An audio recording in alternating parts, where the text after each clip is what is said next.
Korang kat luar sana tu mesti ingat Abah Jubah ni hanya ada bengkel ketuk dan claim insurans.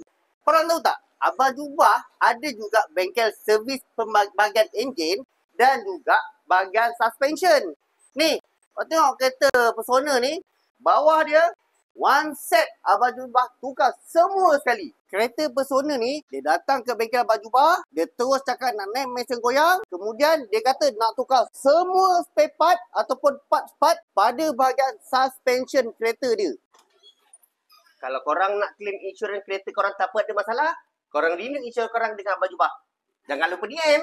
Dia bagi tahu Abah Jubah, dia dah pergi dekat 3 ataupun 4 kedai untuk buat suspension kereta dia. Tapi masalah bunyi dan juga masalah makan tayar tak pernah selesai. Dia punya frust dan kecewa, sampaikan barang yang elok macam ni, dia tetap suruh Abah Jubah tukar juga. Korang boleh tengok sini kat atas lantai ni, semua parts alat ganti melibatkan suspension, semua Abang Jubah tukar. Abang Jubah yakin dan confirm lepas kereta ni keluar, owner ni dia akan bawa kereta ni macam bawa kereta baru. Kat luar sana yang nak buat suspension macam kereta ni, korang boleh datang ke bengkel Abang Jubah, pakar tuntutan insurans kemalangan anda dan juga pakar suspension kenderaan anda. Kita jumpa kat next video. Assalamualaikum.